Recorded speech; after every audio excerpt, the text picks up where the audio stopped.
terkait kajian akhlak atau nasihat-nasihat tentang akhlak secara bahasa atau secara linguistik dari segi kosakata. Akhlak itu kata jamak.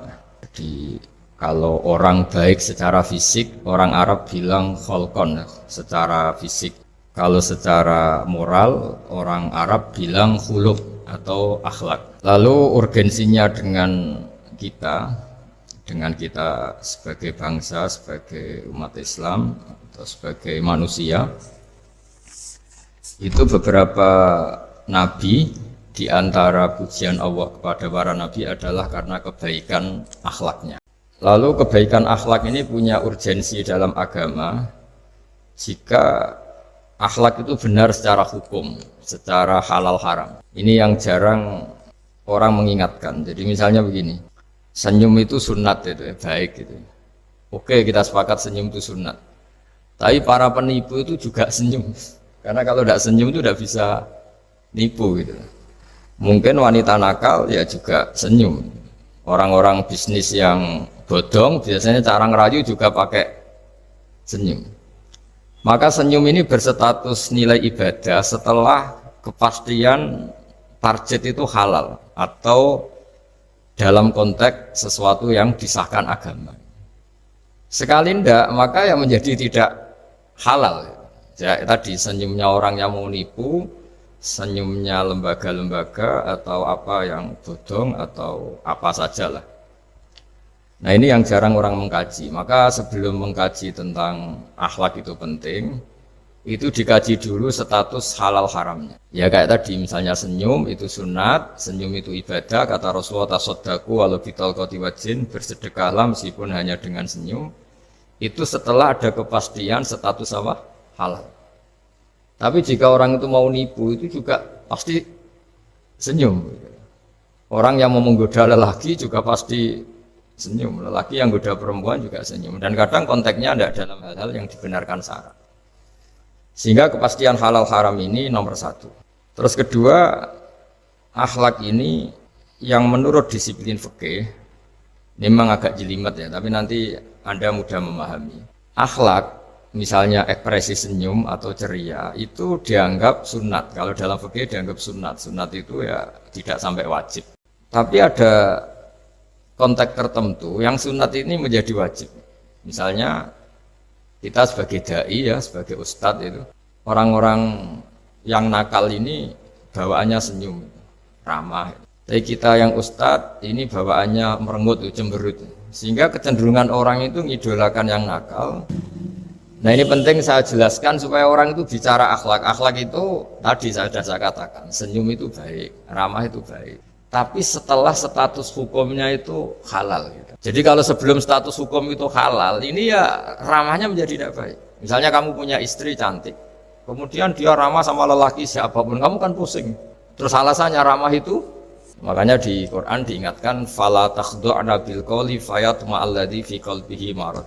Orang-orang solihah, orang-orang yang afifah, wanita-wanita terhormat, jangan terlalu ramah sama lelaki lain, karena lelaki lain yang kamu ramahin, kalau kebetulan dia ada orang baik, pikiran ramah kamu ini ditafsirkan yang macam-macam. Ya, jadi ini karena saya sebagai kiai memang menekuni fikih, sehingga sebelum bicara jauh tentang hukum moral, itu pastikan dulu status halal haramnya. Baru ada numpang hukum akhlak.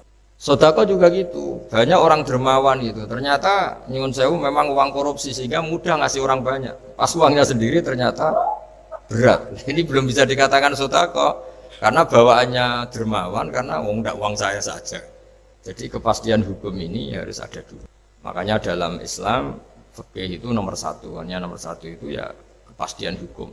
Baru di level aplikasi hukum itu penerapannya, tatbikinya kalau dalam bahasa Arab butuh akhlak.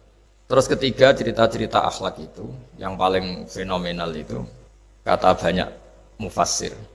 Kenapa Saharatu Fir'aun? Jadi ketika duel, saya cerita sedikit. Musa ini punya banyak mukjizat. Nabi Musa ini punya banyak mukjizat. Mukjizat itu sesuatu yang luar biasa, nggak bisa dinalar oleh akal. Itu kalau orang baik disebut mukjizat. kalau orang buruk punya kemampuan ini disebut sihir. Ya. Tapi sama-sama punya kekuatan yang dahsyat. Sehingga ketika Nabi Musa punya kekuatan yang dahsyat ini, yang disebut mukjizat, Fir'aun cara berpikir yang bisa mengalahkan ini hanya sihir. Dipanggillah ahli sihir yang profesional, yang top lah. Dan mulai dulu itu wong ya seneng duit gitu. Jadi ahli sihir yang mau datang tapi berani berapa gitu. Jadi itu sudah mulai dulu gitu. Jadi sekunane kuno itu transaksinya itu ya harus berani berapa gitu. Fir'aun katanya innakum idzal laminal muqarrabin. Kamu tak jamin menjadi orang dekat saya. Jadi mulai dulu kalau dukung itu ya harus dapat jatah gitu. Jadi jatah orang dekat. Nah dulu itu apa menteri atau apa tidak tahu, tapi mulai dulu ya sudah gitu. Kata Fir'aun oke. Akhirnya pertarungan itu mau dimulai. Lah uniknya ketika mau dimulai itu Saharoh ini ahli sihir yang bawaan Fir'aun tadi, sewaan tadi, bayaran. Itu di luar dugaan Mas Andri itu malah sopan sama Nabi Musa. Ditonton orang banyak padahal. Ditonton orang banyak karena Fir'aun tuh ingin Nabi Musa itu kalah. Musa kalau dia manggil. Tapi di luar dugaan itu para ahli sihir itu entah saking wibahnya Nabi Musa itu jenengan dulu apa saya dulu? Monggo jenengan dulu apa saya dulu?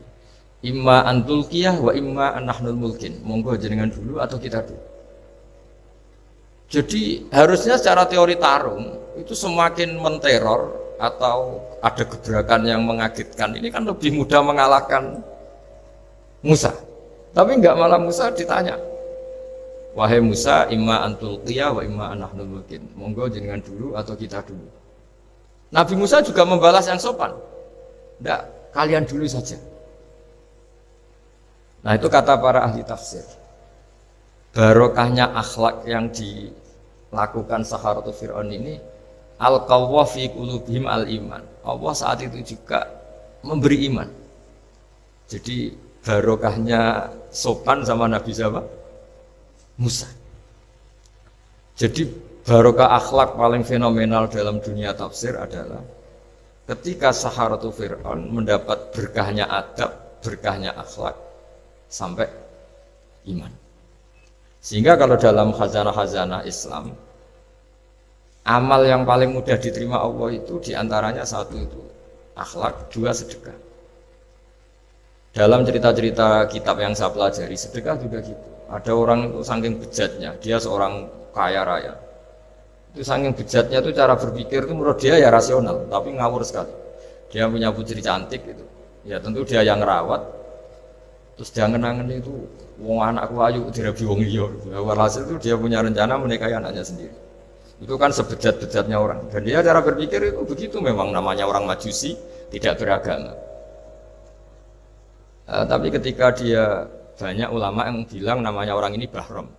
Tapi siapapun namanya itu, cerita ini populer di literasi, di khazanah-khazanah atau di referensi kita. Pas malam pertama mau menggauli putrinya, ada janda sepuh itu notok pintunya ya, supaya dikasih sedekah. Itu anehnya dia itu tergerak untuk memberi. Ketika mau memberi, si janda ini berubah pikiran, wong saya ini muslimah kok minta orang kafir. Tidak jadi minta, tapi lari ketika dikejar lari. Setelah di rumah melihat anak-anaknya itu menangis, Mas Andri, kembali lagi minta. Setelah mau dikasih, lari lagi sampai 3 kali. Singkat cerita si Bahram ini lalu tetap ke rumahnya dan ternyata mendengar anak-anak menangis karena kelaparan. Dia tergerak hatinya, itu membawa cara Indonesia, membawa beras sendiri, membawa roti sendiri, semua keperluan itu dicukupin, dibawa sendiri, diantarkan. Dan uniknya saat itu juga dia berpikir waras langsung, nggak ingin lagi menggauli anaknya, nggak ingin lagi. Jadi barokahnya sedekah itu dilakukan orang kafir, itu langsung ada berkah. Sampai saat itu dia iman, dan hebatnya ada seorang wali di era itu mimpi disuruh menghormati si Bahram ini, bahwa ini umat saya, ini walhasil itu sampai diapresiasi. Nah, lagi-lagi kembali ke sedekah. Jika ada orang netral, misalnya orang netral itu ya diajak baik ya mau, diajak buruk ya mau, belum punya perpendirian, juga belum punya karakter, belum punya status yang permanen, ya solehnya masih amatir, faseknya ya masih amatir. Kemudian terus ada kompetisi, alam raya ini kan kompetisi. Ternyata yang tukang sedekah, yang mudah memberi itu yang fasek. Yang ini pelit. Jangan-jangan kita disalahkan Allah ketika orang yang netral ini jadi orang fasik. Karena apa? Kenangannya dengan orang fasik mendapat keenaan sedekah atau servis. Kenangannya sama orang soleh tidak mendapat. Malah dikongkon terus jadi panitia pengajian kan kesel. Ya. Nah, kalau dibebani terus. Sehingga di antara ciri agama ini qalilul maunah. Agama ini harus berbiaya murah. Itu hal-hal yang harus kita perhatikan. Nah kecuali ini sudah orang yang punya karakter, memang sudah orang soleh, memang bawaannya ingin mendukung yang kanan, yang ahlul yamin, ya, hanya suka kebaikan. Ini kan kita bicara orang yang belum punya karakter. Kalau yang soleh kan karuan, dirayu yang ini sudah ada mau, meskipun yang ini ngel-ngelo terus tetap nggak masalah yang kanan ini. Nah, ketika kita ngelola anak Mas Andri ini, Mas Dwi, ya. Ini karena yang ada jadi saya pakai contoh. Saya punya kenangan dalam hal ini itu sangat miris. Ya. Ada orang sepuh soleh. Cerita anaknya itu sekarang kerja di Jakarta tidak sholat. Padahal itu ya orang soleh, orang baik. Dan dia kenapa datang ke saya? Karena minta maaf dulu pernah dengan tanda ketik pernah menyalahkan bapak saya, menyalahkan kiai-kiai yang lunak. Bapak saya dulu ya di dalam ada TV, ada sepeda motor, ya umumnya orang. Ternyata kasusnya itu sederhana Mas Andri. Anaknya kiai ini, orang soleh lah. Itu karena saking ketatnya itu di rumah nggak ada TV, juga nggak ada motor. Sehingga kenangan pertama lihat TV ya di servis orang yang nyuwun sewu tidak sholat. Kenangan pertama pakai motor ya dipinjemin orang yang nggak sholat. Sehingga bawaannya dia punya utang jasa sama orang yang tidak baik lah gitu. Akhirnya ini nggak jadi idola, orang tuanya meskipun soleh nggak jadi idola. Dan orang tuanya itu nggak punya TV supaya waktunya nggak habis untuk nonton TV, nggak punya motor biar nggak keluyuran. Niatnya baik, sangat baik. Tapi karena terus ini tuh tadi kembali ke tadi al insan abdul ihsan, manusia itu budaknya kebaikan. Kenangannya lihat TV ya sama orang yang nggak bener ini. Kenangannya pakai motor ya pakai. Akhirnya ikut merantau ini ke Jakarta. Singkat cerita terus akhirnya dia katut temannya yang nggak sholat. Nah, ini yang di sini jika kamu mengelola agama ini secara tidak simpatik, lanfaddu min khaliq, pasti orang itu bubar. Nah, singkat cerita terus karena dia mungkin orang soleh ya tetap doanya didengar Allah. Dia nangis-nangis berdoa di depan Allah terus minta maaf sama kiai-kiai yang pernah disalahkan, yang terlalu longgar sama anaknya. Karena bapak saya termasuk orang yang longgar, Mbah Mun saya tahu di dalamnya ya ada TV, ada motor, umumnya anaknya difasilitasi. Lalu anaknya itu terus diparingi Allah tobat kembali, terus dia menservis anaknya dengan umumnya orang. Jadi yang bahaya itu bukan tidak ada TV-nya, tapi kenangan pertama tahu TV ini.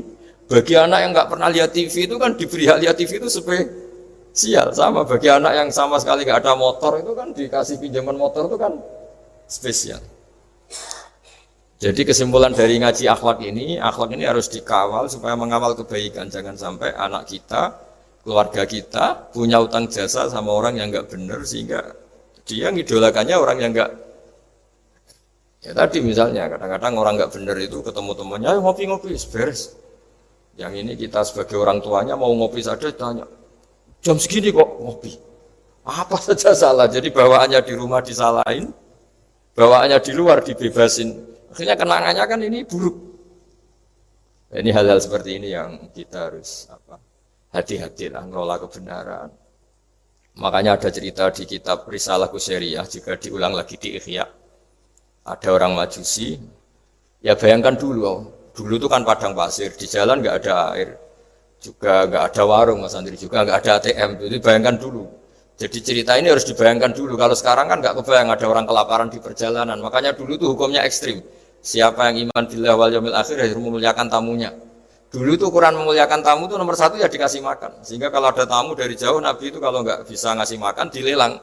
Siapa sahabatku yang bisa ngasih makan? Karena orang itu sekali bertamu ya memang kelaparan betul. Perjalanan 2 hari nggak ada warung, nggak ada ATM. nggak bisa mampir ke kantor cabang minta fasilitas kan nggak bisa. Kalau pejabat kan bisa dari Jakarta mampir Semarang, Semarang mampir Kragen. Bisa. Singkat cerita dilelang sama dia, siapa yang bisa?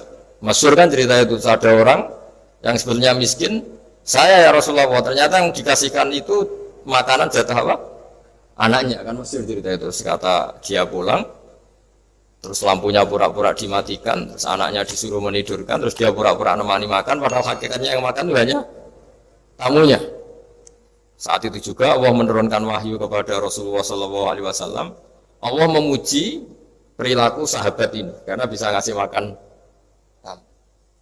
Jadi dulu itu yang namanya tamu itu kalau nggak dihormati taruhannya nggak iman, karena nasibnya sampai seperti ini karena dulu seperti itu. Nah, kembali lagi ke cerita tadi. Tamu, apa makanan atau tamu atau apa saja lah. Itu servis sosial ini nomor satu. Kalau enggak, seorang lagi ya. Kalau enggak, itu ya orang terus enggak simpati. Nah, sehingga karena taruhannya seperti itu sampai Allah lewat apa binaan kekasihnya, maka na yu'minu billahi wal yaumil akhir falyukrim dhaifah. Singkat cerita suatu saat Nabi Ibrahim itu punya tamu, orangnya Majusi. Majusi itu tidak mukmin. Majusi itu lebih buruk ketimbang Yahudi, lebih buruk ketimbang Nasrani karena ada ahli kitab sama sekali. Kalau di Quran kan dibedakan, ada kafir ahli kitab yang masih percaya Tuhan, yaitu Yahudi Nasrani, ada yang sama sekali sudah tidak percaya Tuhan. Itu Majusi, nggak punya kitab. Orang Majusi datang ke Nabi Ibrahim karena beliau terkenal Abu Duyuf, bapak dari segala tamu. Beliau itu nggak mau makan kecuali bareng tamu, bareng anak yatim, saking solehnya Nabi Ibrahim. Saya ulang lagi, bayangkan dulu, memang makan itu luar biasa. Sekarang kan biasa karena tamu sudah makan dulu di warung, nginepnya di hotel, malah kadang disuguhi udah pati makan karena nggak selera, ribet malah tamu sekarang. Malah komplain bila perlu sudah ribet. Nabi Ibrahim itu ketika orang itu kelaparan, ya Ibrahim karena dia nggak mukmin ya, manggilnya jangkar. Tolong hari ini saya kasih makan. Enggak, hatta tu'mina, sehingga kamu iman.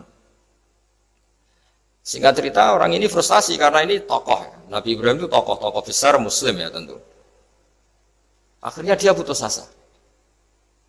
Putus asa terus sudah walla itu sudah balik kanan, sudah ngelunyur saja meninggalkan Ibrahim karena sudah putus asa lah.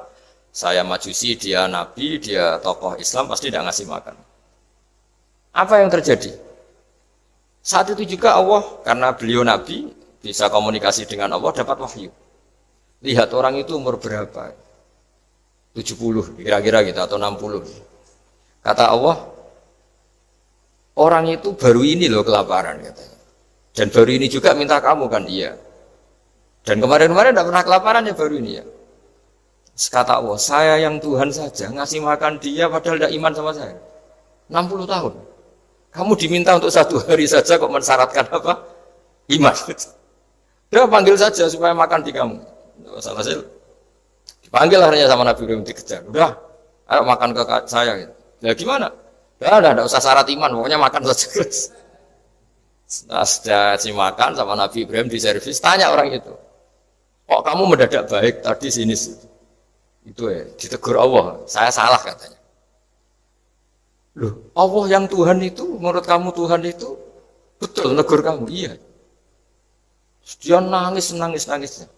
Ternyata Tuhanmu itu Tuhan betul ya. Saya yang Majusi aja diperhatikan gitu. Bahkan menyalahkan kekasihnya kamu katanya. Ya saya mau iman saja katanya. Itu ya barokahnya servis. Nah sekarang misalnya kita bertarung di dunia yang bebas ini. Misalnya nyuwun sewu, yang ngasih makan ini nyuwun sewu orang nggak baik, yang orang baik nggak ngasih. Pasti utang jasanya orang ini sama yang nggak baik. Karena kenanya sama orang baik itu udah baik. Nah ini yang dimaksud walaupun tafadzun qalidul qalbi lan faddu min khalid. Kalau orang mengelola Islam dengan cara yang kurang baik, maka akan melahirkan orang lari. Karena tadi al-insan abdul es. Jadi cerita yang ringan-ringan di sekeliling kita juga seperti itu. Bapak-bapak itu ngopi di rumah itu ya rasanya kopi sama. Itu gara-gara tidak nyaman ya cara bujune marah kan gitu cara nyugoi. Di warung senyum. Akhirnya milih di warung. Karena di warung dapat senyum, di rumah dapat. Ya sudah. Semuanya, semua proses sosial itu seperti itu. Nah mau saya di sini bayangkan itu anak-anak kita, kenangannya dengan kita, dengan bapaknya, dengan ibunya ini kurang baik, kenangannya di luar baik, sehingga anak kita cenderung tidak mengidolakan kita, meninggalkan kita. Jadi menurut saya belajar akhlak paling pokok adalah kaitannya dengan kepentingan anak-anak kita. Saya bukan niat sombong ya, saya itu alhamdulillah sampai sekarang itu masih sering mandikan anak saya, jalan-jalan sama anak saya. Hak-haknya, bahkan saya ini punya ajaran yang agak unik. Tapi istri saya sudah menerima dulu ya, sempat janggal-janggal untuk iskal, ini sekarang sudah menerima. Saya punya anak yang biasa ikut adik saya di Fuad itu, masih kelas 2 SD. Mulai kelas 1 SD, mulai kelas 2 saya bilang, kalau kamu ingin jajan, bapak pas tidur bangunkan. Padahal anak saya itu punya santri, punya banyak yang bantu. Dulu istri saya protes, itu kan melatih anak nggak sopan karena bangunkan orang tua. Enggak, kata saya, sopan itu nomor 2, nomor 1 itu hukum. Terus saya beri penjelasan. Yang paling berhak atau yang paling boleh dingel-ngelno anak, dingel-ngelno anak itu ya diganggu anak, itu ya orang tuanya.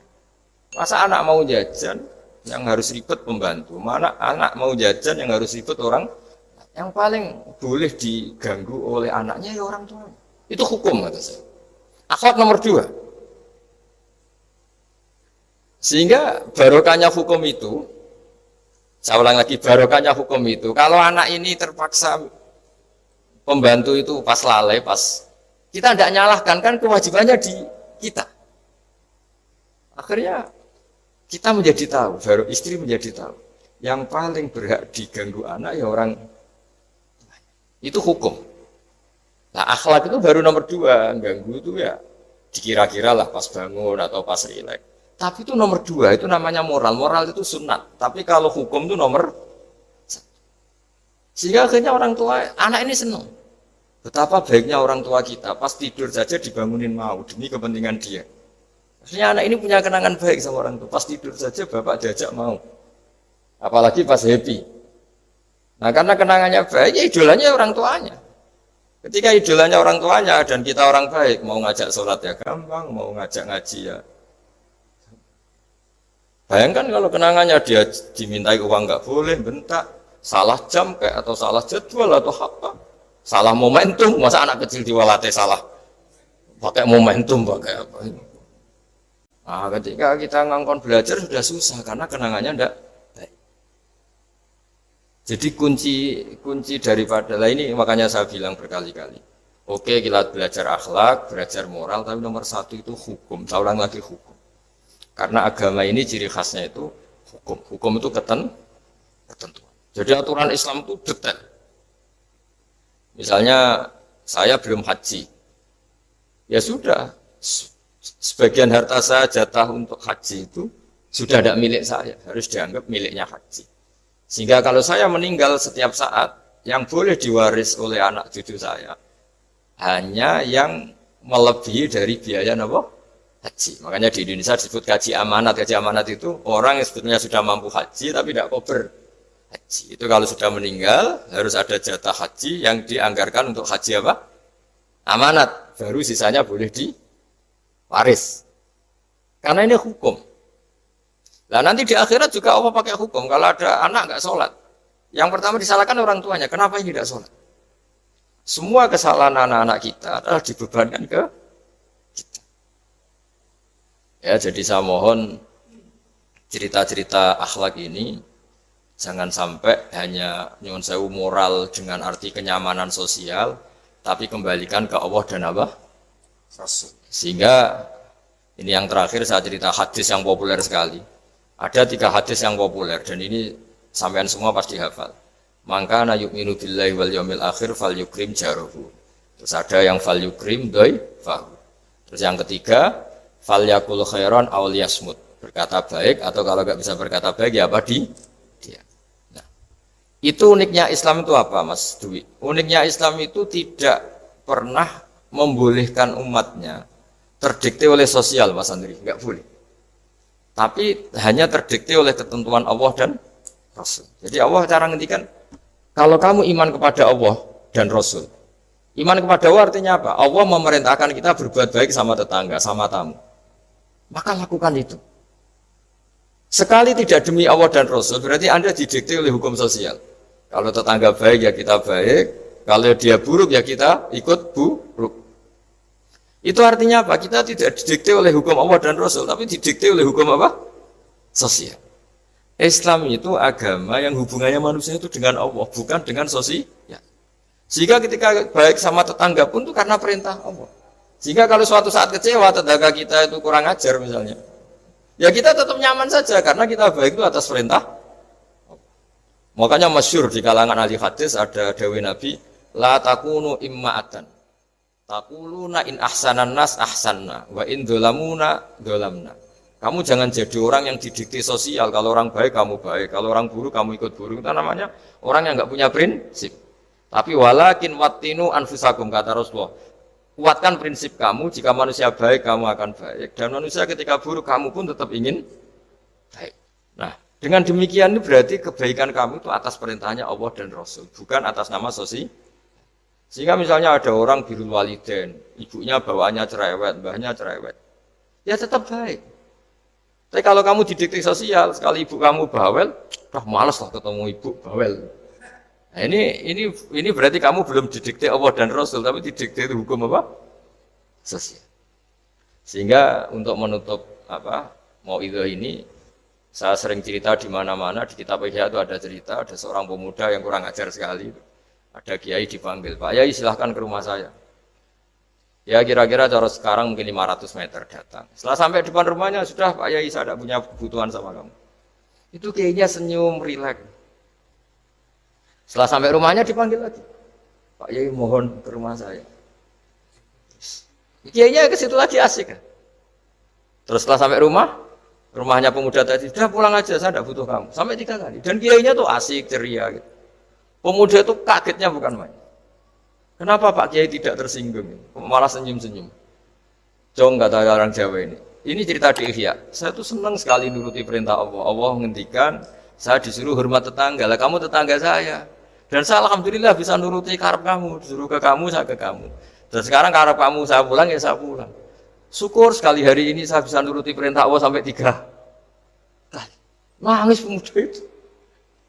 Loh kalau kamu kan mau tampar, ini kan pelecehan. Itu kan kurang ajar betul, kiai digambar. Tapi wali-wali itu nggak berpikirannya tidak seperti itu. Kalau kamu tidak wali ya memang aneh pikiran itu, tapi yang benar ya itu. Nah, jadi lewat ngaji ini saya mohon semua teman-teman yang di BI maupun seluruh kita, akhlak itu nomor 1. Dengan makna tapi setelah kepastian hukum. Setelah kepastian hukum. Jadi misalnya senyum itu sunat karena kita merayu mitra bisnis untuk bisnis yang halal.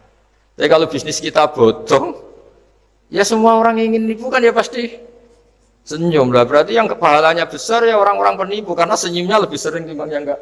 Jadi artinya akhlak itu menemukan momentum sebagai ibadah setelah ada kepastian hukum halalnya. Tapi kalau nggak ada kepastian hukum halalnya, ya ini senyum itu dievaluasi tadi. Misalnya orang ngerayu juga harus senyum, orang nipu juga harus senyum. Ini yang mungkin banyak diabaikan. Saya kira demikian dan mohon maaf karena sebetulnya kalau andaikan tadi jalannya normal mungkin saya agak terlambat. Itu kan banyak. Itu biasanya kan karena hujan ya. Tapi ya saya suka tetap terlambat biar keren pernah nunggu kiai. Jadi kalau dalam teori agama itu sama kok. Sholat, Nabi itu pernah sholat isya itu 2:30. 2:30 dini hari, sahabat biasanya kan beliau suka awal waktu. Terus ketika sahabat tanya, kata Nabi, malam ini spesial. Karena kamu lama sekali nunggu sholat. Gak semua orang malam ini bisa menunggu sholat. Jadi artinya bawaannya itu nunggu kebaikan.